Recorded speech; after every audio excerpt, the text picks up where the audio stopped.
Hey people, so you just saw my rod locker with these gas pistons. Just want to tell you a little bit about it real quick, how I installed it. My boat's still in the works, but basically I've got two gas pistons on this hatch, this big hatch door. These are 15-inch pistons and they are 22.5 pound rated. I got this on Amazon. Apexstone. Here's a quick shot of the part number. I'll go ahead and add a link down in the description so you can find this exact one.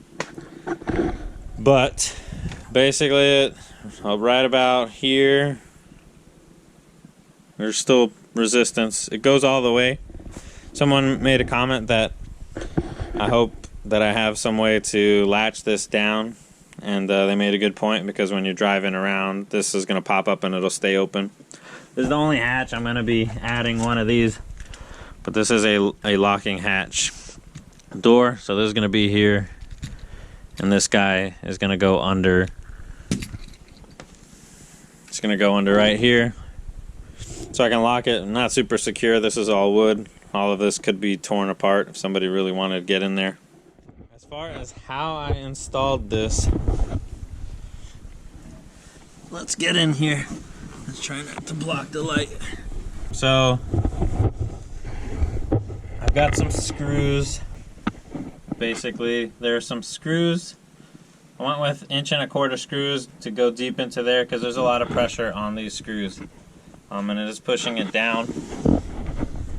Same with over here. This one was tough to get to. Obviously, there's not a lot of room there to work with. I wasn't sure. These are short stainless steel screws with some washers I found. When I bought this stuff, I had no idea how to make it work or if it was going to work. I couldn't find any videos on where exactly to mount these, what location to put it in.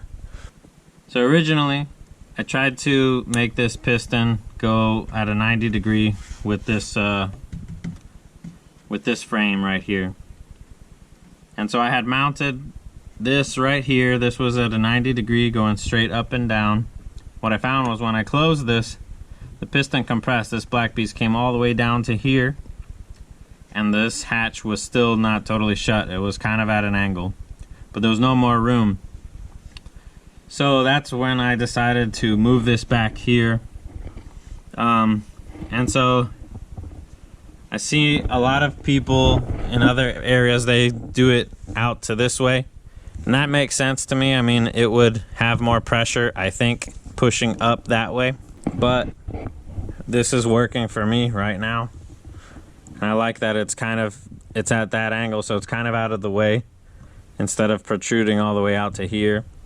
So the instructions say not to compress these by hand, but I really needed to know, when I compress this, how big is it? So what I did was I compressed this by hand, not recommended, and then I measured from end to end, and then I released it, and then I measured from end to end.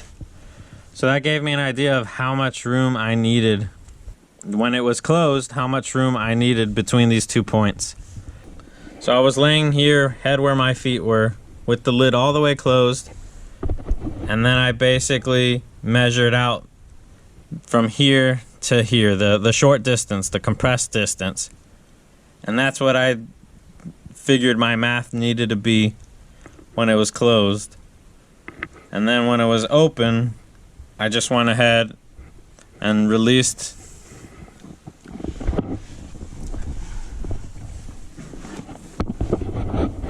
And so then when it was open, I knew it was going to be extended all the way. So that's how I came up with this configuration. First step, bolt it to the top of the hatch and let it hang straight down. That's why you see this hole here and a hole here.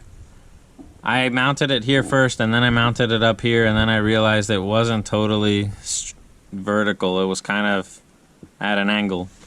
But if you screw it from up here, then it'll dangle straight down. So that would be my first recommendation. Screw it to the top. Then get in here, close that hatch,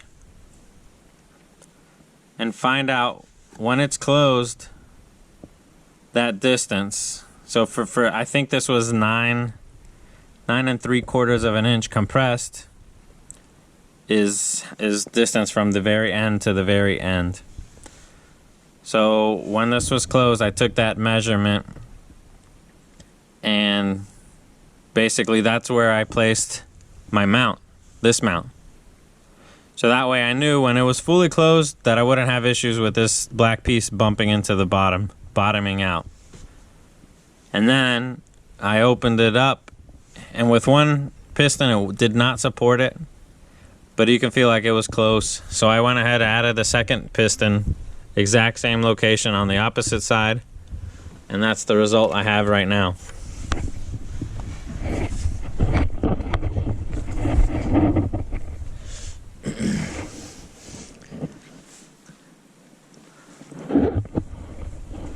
You can see that this is mounted on a piano hinge.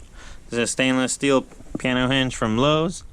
This is the 1.5 inch kind. I cut it down to size here.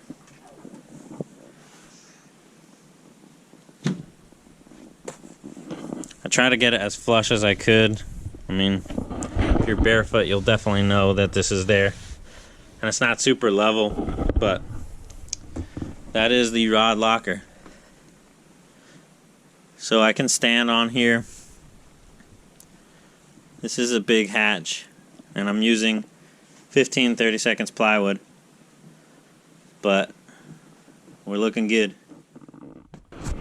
So there you go. I'll go ahead and link those pistons down in the description. I'll also link that lock if that's something you're interested in. It's from TH Marine. But yeah, this is a work in progress. I said the rod locker was going to be the last thing I do, and now it's the first thing I'm doing. But if you want to see some more boat videos I've been recording, everything I've been doing here, I'm not sure how I'm going to release it. I want to do in sections, but I think little tips like this, what I just showed you, would go a long way. That's something that I'm always looking for. I don't want to necessarily see the whole process. I just want to see one thing. So if you want to see more stuff like this, please subscribe. I'm constantly working on this, trying to get it done. I'll be uploading a series of modifications and how-tos and just what I did. I mean, I'm not a boat builder by any means, but I enjoy it, and I'm trying to figure it out as I go. So if you got a question about it, please leave a comment down below.